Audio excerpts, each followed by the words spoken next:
Okay, so now what we're going to do is work through the population growth model for exponential growth.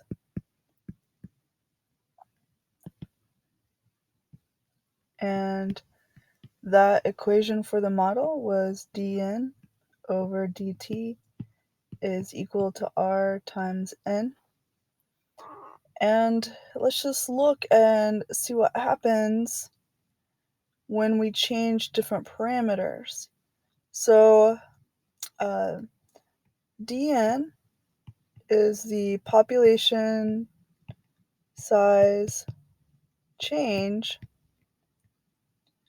and dt is the amount of time that change occurs in. R was that intrinsic growth rate value,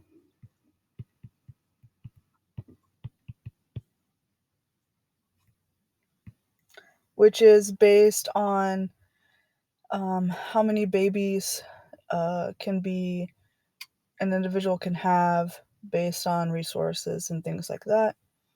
And then N, again, that was the population size.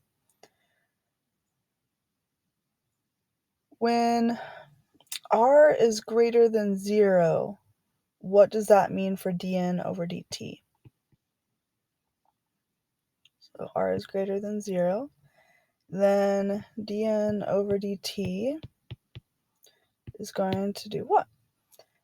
So if we just go ahead and look at that equation, dn over dt, and we set R equal to some number greater than 0, so let's just say it's 100, just for an example, times by some population size. And so we'll see that if R is big, then what will happen to this whole thing is it will be big.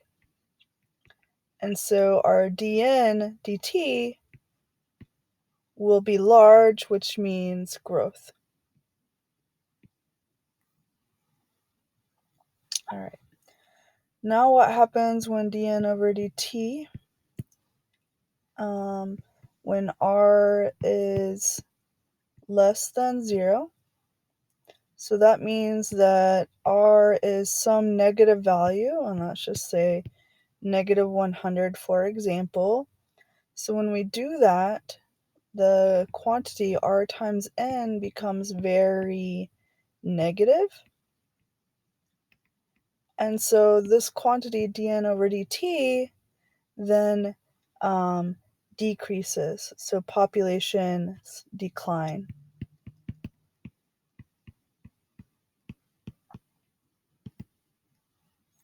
All right. And then what happens when R is equal to 0 to dn over dt?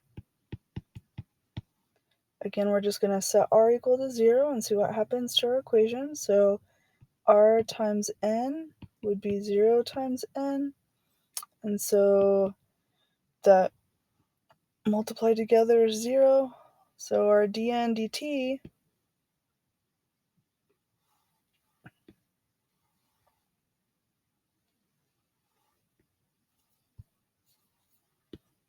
dn over dt then becomes 0. So population growth